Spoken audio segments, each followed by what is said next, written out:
పేరు లేదు, సిపిఐ నారాయణ గారు అని అనాలి, లేదా మంత్రి నారాయణ గారు అనాలి. మంత్రి నారాయణ గారిని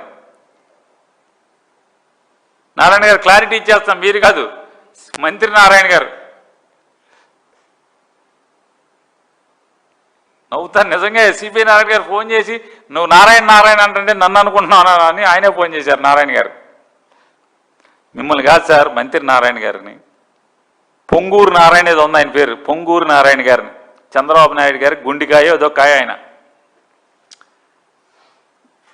నారాయణ గారు ఏం చెప్తున్నాడు, నాలాంటి మాట్లాడుతుంటే, ఏం నారాయణ గారు, చంద్రబాబు నాయుడు గారు ఈ పాపం ఏంటి మీకు, మమ్మల్ని అందరినీ తాకట్టు పెట్టి రాజధాని ఏమో అప్పులు అక్కర్లేదు, సెల్ఫ్ సస్టైన్డ్ అన్నారు, అది సంపద అన్నారు, ఇప్పుడేమో మా మీద అప్పులు చేస్తున్నారంటే 5,000 ఎకరాలు మిగులుతున్నాయి, ఆ 5,000 ఎకరాలు అమ్మేస్తే అప్పులు తీరిపోతాయి అన్నారు. చంద్రబాబు నాయుడు గారు సచివాలయం ఎదురుగుండా సచివాలయం, హైకోర్టు, అసెంబ్లీ మూడింటి మధ్యలో ప్లాట్ తీసుకుంటే 7,500 రూపాయలకి గజాన్ని 2025లో వారు కొనుగోలు చేశారు. వారి కోడలు గారు సంతకాలు పెట్టారు.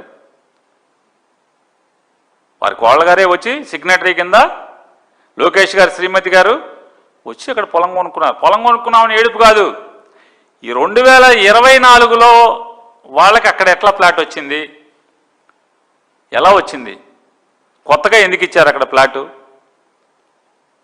దాన్ని మీరే ఎందుకు కొనుక్కున్నారు? ఎందుకంటే మీరు కొనుక్కుంటామన్న తర్వాత బేరం కుదిరాక వాళ్ళకి అక్కడ ప్లాట్ ఇచ్చారు కదా. నారాయణ గారికి అక్కడికి వచ్చింది, మామూలు రైతులకు ఎందుకు రాదు అని అడుగుతున్నాను. ఇంకొకటి ఏంటంటే, చంద్రబాబు నాయుడు గారి ప్లాట్ సరిహద్దులు చూస్తే ఒకే 2 ఏపుల రోడ్లు, ఒకేపు 3 ఏపుల రోడ్లు, ఒకేపు ఖాళీ ఇళ్ల నిర్మాణానికి పనికొచ్చే ప్లాట్లు అని చెప్పాము. రిజిస్ట్రేషన్లో ఉంటుంది, రిజిస్టర్ ఆఫీసులో, రిజిస్ట్రేషన్లో, కాగితాల్లో.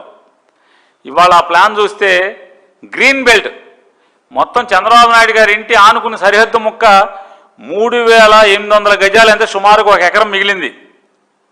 ఆ ఎకరం గ్రీన్ బెల్ట్ అయిపోయింది. చంద్రబాబు నాయుడు గారి ఇల్లు ఆ స్థలం రిజిస్ట్రేషన్ చేసుకోగానే అది గ్రీన్ బెల్ట్ అయిపోయింది. రెసిడెన్షియల్ ఏరియాల్లో గ్రీన్ బెల్ట్ అయిపోయింది. మరి సిఆర్డీఏ ప్లాన్ ఏమైంది అంటే, చంద్రబాబు నాయుడు గారి ఇంటి పక్కన ఎవడు నైబర్ ఉంటాకి లేదు, వాడకట్లో ఎవడో పక్కింటోడు ఎవడు ఉండకూడదు. ఏ మందడం రైతో, లేదా కృష్ణాపాలెం రైతో, లేదా ఏదో కూర రైతు వచ్చేవాడు కదా.